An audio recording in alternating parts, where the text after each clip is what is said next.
Okay, I have no idea if this is gonna work or if the camera's gonna start freaking out because I'm outside, but we are here. I have a pretend cocktail. The weather is too nice not to be outside, so I figured I'd do my week 36 update from out here.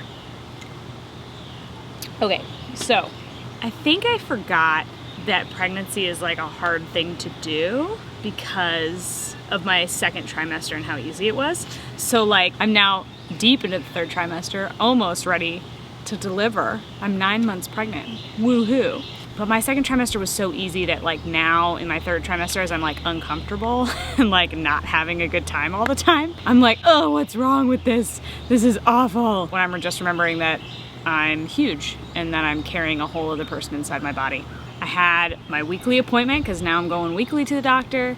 They did the Group B strep test, which is not like strep throat, as you would imagine. It is a vaginal and an anal swab to make sure you're not giving like bacteria to your baby and stuff, which is great. Very quick, very simple. So in terms of baby, Emmett he's already head down. My midwife was like, gosh, I'm having trouble finding the top of your uterus, which probably means he's starting to engage. He's starting to drop down, even though I look like he's in my chest cavity and also feel that way half the time. But he's head down, he's moving a bunch. So after we did the swab at my appointment, I asked my midwife, I was like, hey, so as we get into like 3-4 weeks until delivery, am I good to start doing like, not self-induction, but like, am I good to start drinking raspberry leaf tea? Am I good to start curb walking? Am I good to start, you know, doing these things that like help prep you for labor? And she's like, yeah, absolutely, go for it. So then the other thing that I was talking to my midwife about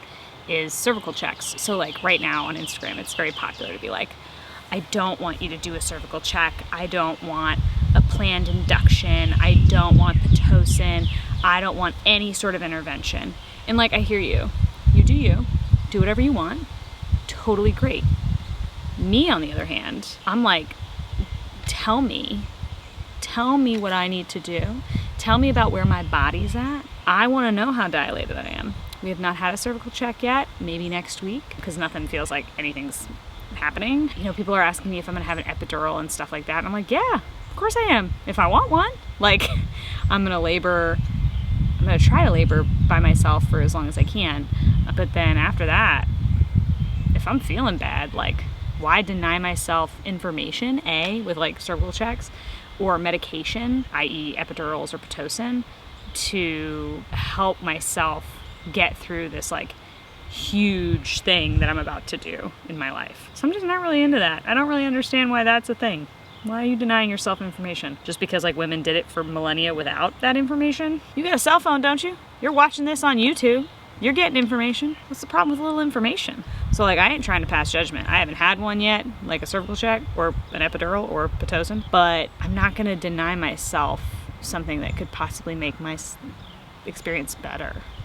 Does that make sense? So like, if you're pregnant, like freaking out about cervical checks, probably don't do that. But then again, I'm very lucky. My midwife team is being incredible. They're like making me feel like I'm in control, which is exactly what I need.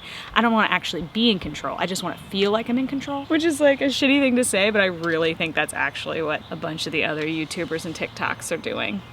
But like I said, I'm starting to feel bad again. So like, I've had some weird like evening nausea. Not quite like first trimester, but like just like all of a sudden, I won't really need to throw up, but it is like an indigestion and I get so tired. It sent me to bed like at 6 o'clock 2 nights last week. And that's not pleasant because then I don't sleep very well because I've been like in bed the whole time, like all night. Sleeping is starting to become a problem again. I just can't get comfortable. My belly is so straight out that really pillows like kind of help, but unless I'm laying directly on my side and have a pillow directly underneath my belly,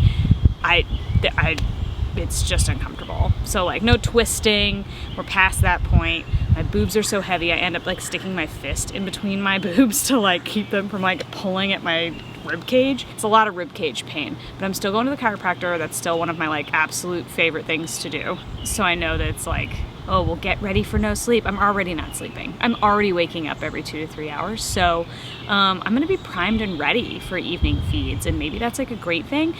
But I am really tempted to ask my chiropractor and my midwife, like, will I stop having back pain once this baby is out of me? Hopefully. That's dumb to think, isn't it? It's dumb. But I do a lot of yoga. My BMI is still good. My chiropractor today was like, you have really done yourself a favor by keeping your weight gain manageable and doing all the yoga and doing the stretches. It's gonna make your delivery so much easier. It's gonna make your recovery so much faster. And those are the types of things that I wanted in the first place. So that's why I started doing them. So if you are pregnant or when you become pregnant and you don't go to the chiropractor, I don't feel bad for you. Just go, just go. Some people swear by acupuncture. Some people swear by other stuff. Chiropractic Care, it's real and it makes me feel incredible. The yoga, the chiropractor, and my massive yoga ball. Get you some. When my chiropractor was talking about like the things that I've done to help myself, I not only thought about like the yoga and the stretching, but I was also thinking about how I haven't really denied myself anything. Like I'm still drinking caffeine, like 50 milligrams a day, and I love eating chocolate. It makes me happy.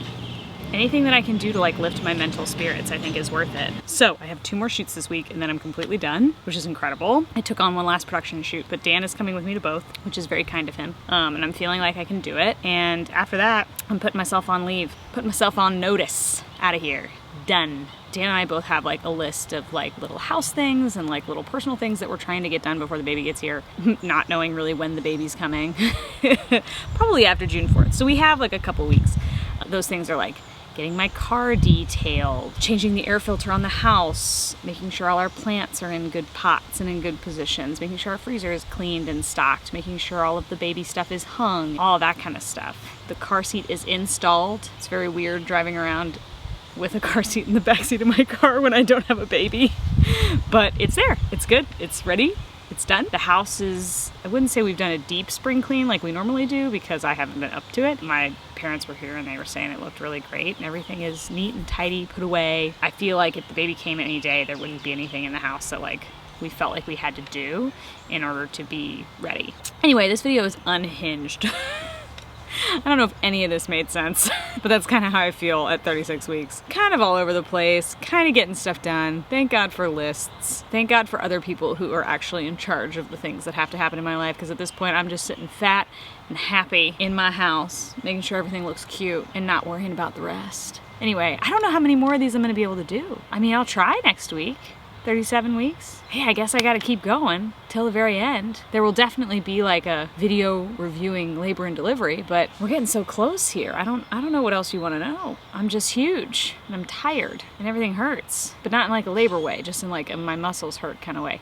Anyway, so that's where we're at, 36 weeks. Good luck to you, good luck to me. Now the air conditioner's on. This was a terrible idea.